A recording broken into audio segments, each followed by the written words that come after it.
What's good, YouTube? We back.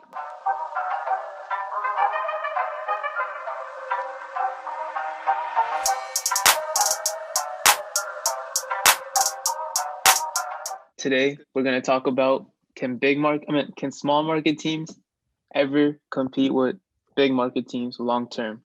What you think, Omar? Actually, no. Introduce yourself first. Remember? What's good? It's your boy Omar. House to take gang.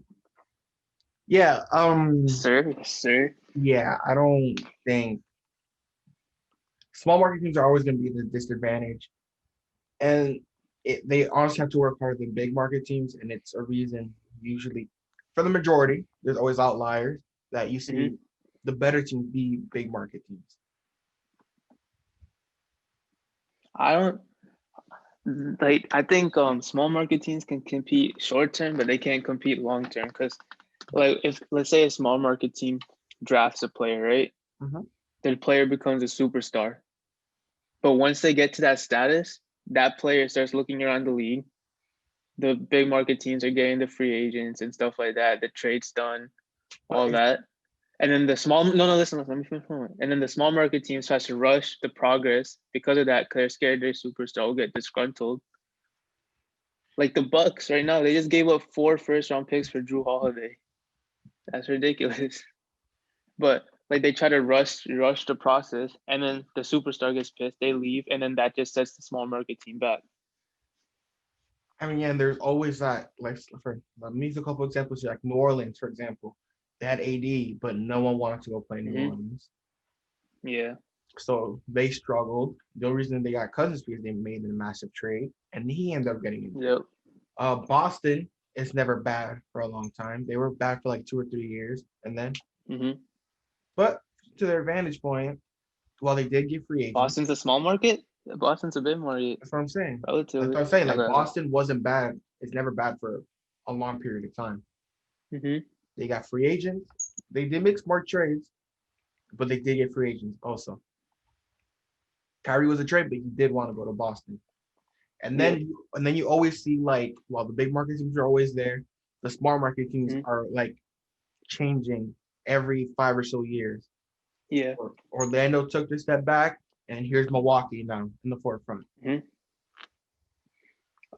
Like recently, I'm not saying Toronto's a big small market at all, but Kawhi went there, but he wasn't happy even with all the success because he Right. wanted to go to LA. It's never gonna work. It's like, and then the little players that do want to stay, they get paid massive amounts of money because the team doesn't want to lose them, and then that sets them back 5 years because they can't compete with that And, one player and if we're only. being honest, the Spurs sent Kawhi there to suffer for a year. If Yeah, we're being but that honest, didn't work. if we're being honest, that's the reason they sent him there. No, but I'm saying even with everything that he accomplished in one year, the chemistry was perfect. Everything was like He still wasn't ideal, and happy. he still dipped to LA, even if it was the Clippers. Still a large market in a large market. Yeah, yeah, exactly. So I don't think it's possible long term unless the Spurs are just like an outlier because they had like perfect group of stars Mhm. that didn't want the attention and like grew in the league together. And it's also about star players wanting media attention.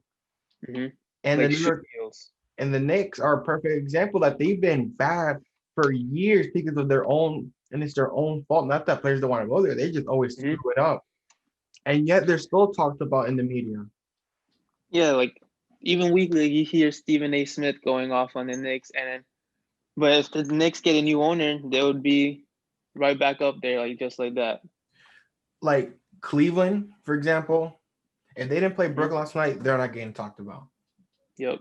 Colin Sexton could have done this against Even then, they're barely getting talked about.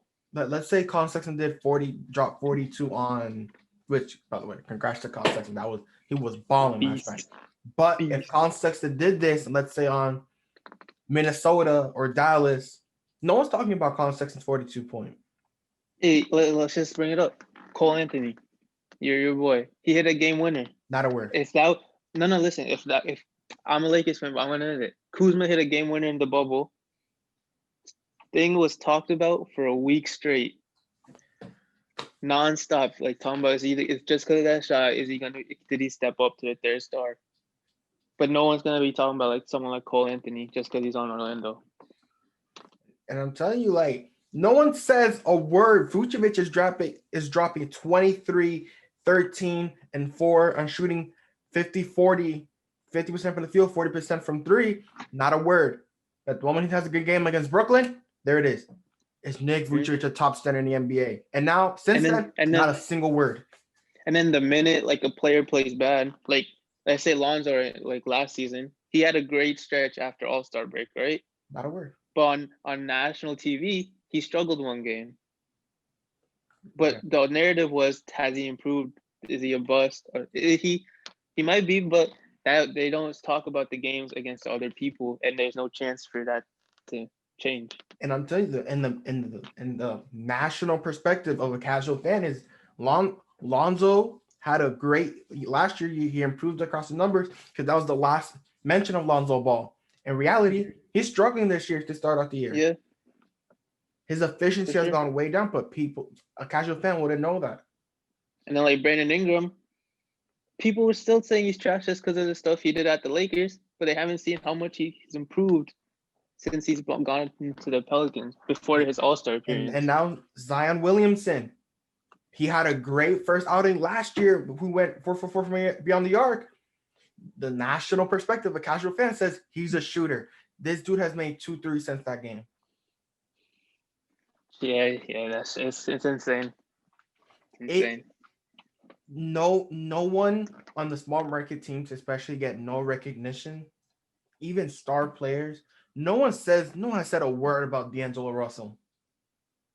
Ever since he left Brooklyn, it's been zip.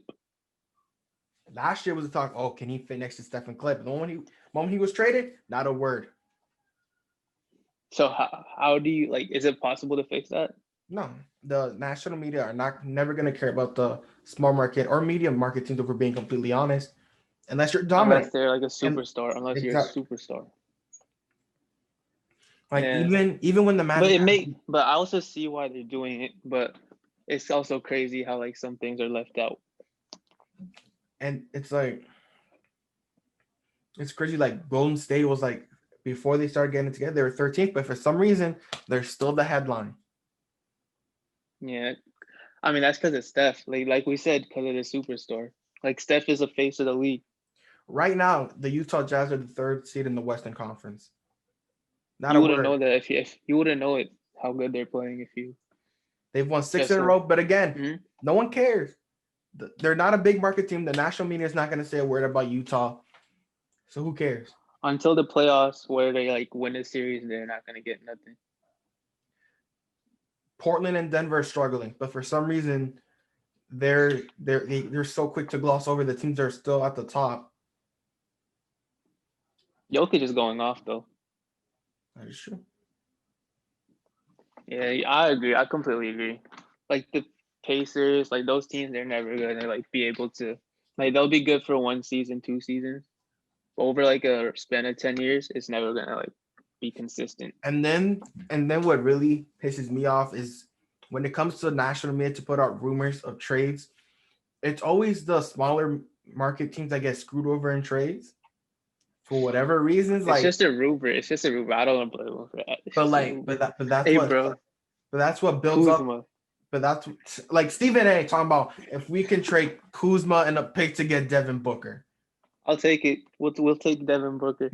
Or Boston. Dude, we might be listen, that's kind of a steal for the Suns. Come on, what you talking about? And it's Kuzma and the pick, the 25th pick. Cut that out. And then it's always that serious. And it's always they're always trying to, and that's what gets talked about. And then because their national media, casual people tend to believe in it. That's what's going to be fair. Boston.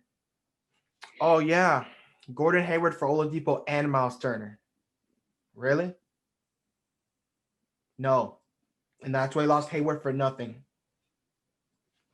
He was going off. This notion of smaller market teams getting screwed over, and this is the reason Giannis was such a big win for the small market teams, because the national media wanted Giannis out of Milwaukee. They tried so hard to create a narrative of him going to Golden State or going to Dallas or potentially going to the Lakers. I just don't understand. And this is why I've always made the point that it's easier for big market teams to win more consistently than small market teams. I think it's more that even the location helps too, to be honest. He's like, let me put this in perspective between Miami and Orlando. You have South Beach in Miami, or you have Disney World in Orlando. As a professional athlete, which one do you think is more? If they have kids, it might be Orlando, man. Okay, yeah, okay. I bet. I don't know. I get why they talk about the Lakers every night, because that's what brings in clicks. But I think there should be a little bit more representation. But even when the Lakers were bad. Nah, we were never bad. We were just. Bro, when the Lakers were horrendous. We were just waiting for LeBron to come. Stop. Even when the Lakers were bad, it was, oh, can Lonzo be the next Magic Johnson? Like, bro, this team is horrible. Why are they being talked about? Because the Lakers, bro, we get clicks. We get clicks. And that's idiotic. And this is why there's such a big discrepancy between big market and smaller market teams. I agree. I'm not gonna argue with it. But that's not just the media. It's also location, front office. Like if you play on a big market, you're probably gonna get shoe deals faster. It's all that sponsorships. Everything is included. It's not just the media. Oh, can we talk about why people are acting like Julius Randle is like a top 10 player right now? Just because he's doing what he's doing for the Knicks? He is the beast, former Laker. Like, it makes no sense. Bro, you got anything to say before we? Nah, bro. I'm just pissed off now. I'm good. I have nothing else to say. All right. It's the House of Takes. Peace. Let us know what you think in the comment section. Do you think small market teams will be able to compete? Yeah. Like, comment, and subscribe. See you guys next time. Peace.